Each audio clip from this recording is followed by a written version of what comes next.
Bonjour, je m'appelle Brianna Zéphian et aujourd'hui je parlerai de la pollution qui est à Paris. Il y a beaucoup de pollution à Paris, mais quand je suis arrivée, j'ai eu aucune idée. Pas du tout. Alors, un jour, j'ai été là en avertissement comment horrible la pollution était en réalité. Le centre où j'étudie a dit pour pas aller à l'extérieur.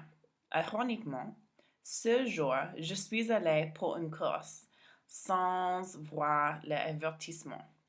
La course était très dure parce que je n'ai pas pu respirer très bien.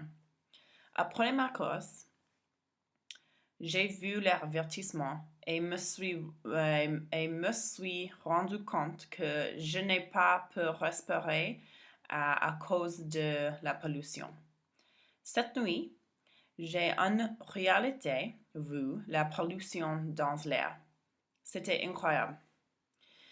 Il était intéressant parce que je n'aurais pas su qu'il y avait tant de pollution à moins que mon centre ne me dit comme j'étais. J'étais ici à Paris. Pourquoi je suis intéressée par le sujet de pollution à Paris? La pollution atmosphérique, lui, avec le haut numéro de la France de véhicules diesel et pollutants d'engrais et combustion de congés morts. C'était la pire pollution atmosphérique que la France a vue depuis 2007. Presque toute la France était dans une alerte de pollution puisque la pollution devenait aussi mauvaise qu'il est dans des villes comme Beijing. Ainsi, alors, le transport public était gratuit à Paris de vendredi à dimanche sur le week-end de mars 14e à 16e de mars. Aussi, seulement des voitures avec même les plaques d'immatriculation pour conduire un jour et les voitures avec des plaques d'immatriculation étranges pourraient conduire l'autre jour.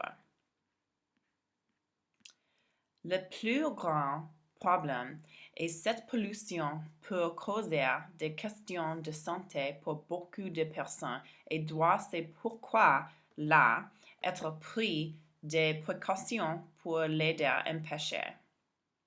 Non juste les gens sont affectés, mais aussi des animaux et l'environnement. Aider la santé des animaux et garder l'environnement intact doit là être pris des précautions pour arrêter la pollution. Je ne suis pas sûre comment complètement me débarrasser de toute la pollution, mais des petites choses pour aider à de plus en plus éliminer la pollution tous ensemble.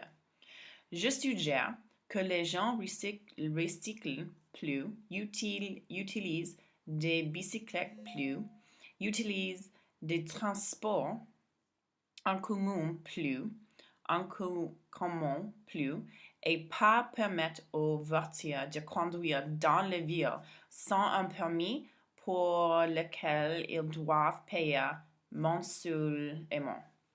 Certaines de ces précautions peuvent sembler extrêmes, mais si nous voulons toujours vivre sur cette planète des centaines d'années de ce moment-là, peut-être nous devrions les considérer. Particulièrement des villes comme Paris qui sont très polluées. Aux États-Unis, je vis dans une zone très écologique appelée Border. Les gens recyclent toujours et utilisent l'environnement des matériaux amicaux. Border est une ville très prudente lorsqu'il s'agit de l'environnement. Alors, venez voici à Paris où les gens n'accordent pas beaucoup d'attention à l'environnement, c'est un peu d'un injustement. Il semble qu'aux États-Unis, particulièrement à Bordeaux, l'environnement est pris plus sérieusement qu'à Paris.